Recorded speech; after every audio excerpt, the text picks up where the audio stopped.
Mawamada, kami ultimo.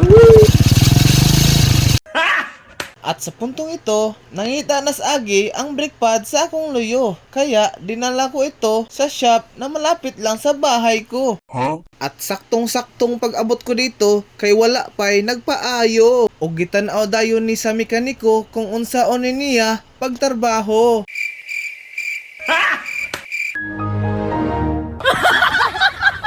At sa puntong ito, sinugdan na niya ang pagbirada kasi klaro na kuno kaayong kwarta.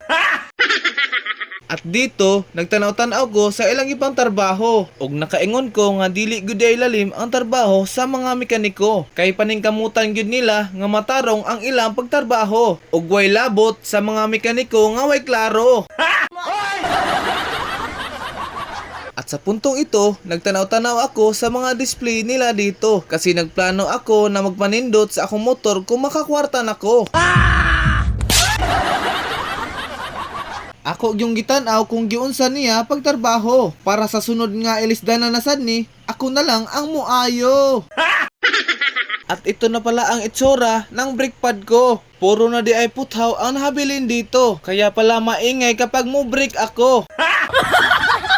Medyo matagal-tagal na rin na hindi ako nakapagpalit nito. Hapit maabot og usa ka tuig ang pag-ilis nako sa brake pad na ito. At sa puntong ito, iyan ang giplastar pagkahuman niya limpyo aron mataod na tong brake pad nga bag-o. Gipili ko ang brake pad katong pinakabarato at nagkakahalaga lang ito ng 150 piso. At sinabihan niya ako na hindi daw ako magmahay sa quality nito dahil kung mo brake kag bernis muhunong ka og Sabado. Agay!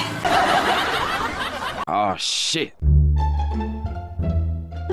At sa puntong ito, gimikos-mikos na ni insan ko. Mekos na ni pinsan. Grabe, napabilib talaga ako sa quality nito. Kay wala pa gani ko katunob sa brake, pilit na kaayo.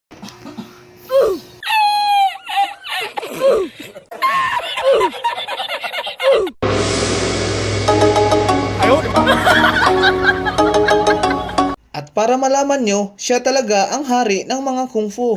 At sa puntong ito, nagtanong na ako kung magkano lahat ang babayaran ko. Ug apil na sadto ang labor ni Master Kung Fu. 210. Tanan. Brato ra. Woo! Og shout out sa Deco sa tag-iya ng shop na ito. Grabe, nindot jud kaayo inyong serbisyo.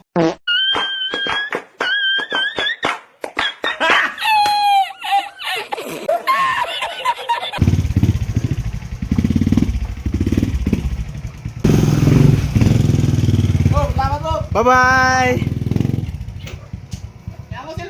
Ayaw, di ba? Lama mo ka? Huya!